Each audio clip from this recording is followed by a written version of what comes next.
তো ডায়াবেটিস হলে কিন্তু অধিকাংশ ক্ষেত্রে কোনো উপসর্গ থাকে না। অলমোস্ট 50% পেশেন্ট যাদের দেখা যায় যে কোনোই উপসর্গ নেই। জাস্ট কোনো কারণে সুগার টেস্ট করতে যেয়ে বা ডায়াবেটিস চেক করতে যেয়ে ধরা পড়ে 50% ক্ষেত্রে। ডায়াবেটিস রোগের ভয়াবহতা হচ্ছে এটাই যে এটা অনেকটা সাইলেন্ট থাকে।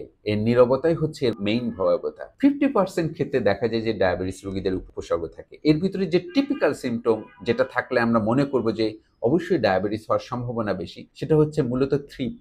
একটা হচ্ছে পলিউরিয়া, আপনার ঘন, ঘন প্রস্রাব হচ্ছে, কিংবা পলিডিপসিয়া, আপনার খুব ঘন, ঘন পিপাসা পাচ্ছে, আপনার বারবার মুখ শুকিয়ে যাচ্ছে, আপনি বারবার পানি খাচ্ছেন, বা অনেক ক্ষুধা বেড়ে যাওয়া, যেটাকে আমরা বলি হচ্ছে পলিফ্যাজিয়া, এবং এর সাথে ওজন কমে যাওয়া। মূলত এই 4 টাই হচ্ছে টিপিক্যাল সিম্পটম অফ ডায়াবেটিস। এটা টাইপ 1 ডায়াবেটিসের রোগীদের ক্ষেত্রে খুব ভালোভাবে দেখা দেয়। কিন্তু টাইপ 2 ডায়াবেটিসের ক্ষেত্রে কিন্তু এই উপসর্গগুলো অধিকাংশ ক্ষেত্রে শুরুর দিকে থাকে না। যখন সুগার অনেক বেড়ে যায়, আমরা খেয়াল করতে পারি না, তখনই মূলত এসে এই উপসর্গগুলো দেখা দেয়। টাইপ 2 ডায়াবেটিস অধিকাংশ ক্ষেত্রে কিন্তু অ্যাসিম্পটোমেটিক থাকে, কোনো উপসর্গ থাকে না। তবে কিছু, কিছু ক্ষেত্রে ভীষণ রকমের ক্লান্তি, অল্পতে টায়ার্ড অনুভব করা, বা আস্তে, আস্তে ওজন বেড়ে যাওয়া, বা কিছু, কিছু ক্ষেত্রে ওজন কমে যাওয়া, বা কোনো ঘা হলে সেই ঘাটা না শুকানো, বা মহিলাদের ক্ষেত্রে অনেক সময় দেখা যায় যে ভ্যাজানাল ডিসচার্জ হওয়া বা সাদাস্রাব হওয়া, মূলত এগুলোই হচ্ছে টাইপ 2 ডায়াবেটিসের প্রধান উপসর্গ।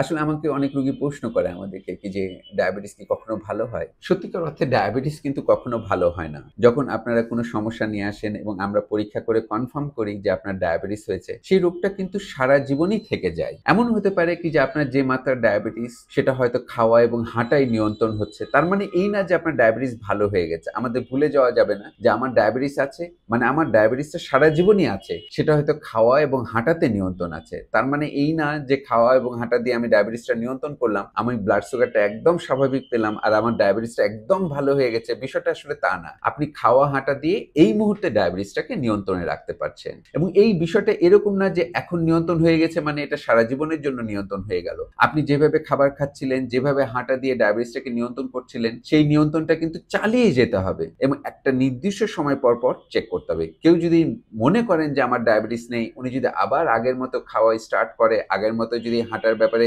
ভুলে যায় বা এটাকে গুরুত্ব না দেয় এবং উনার ওজন বাড়তে থাকে, তাহলে কিন্তু উনার ব্লাড সুগার আবার বেড়ে যাবে। কাজেই কারো ডায়াবেটিস হয়েছে মানে সে সারা জীবনই ডায়াবেটিসের রোগী এবং তাকে সবসময় কিন্তু একটা রেগুলার ফলো আপে থাকতে হবে। ডায়াবেটিস কিন্তু কখনো পুরোপুরি ভালো হয়ে যায় না, এটা আমাদের ব্রেনে রাখতে হবে।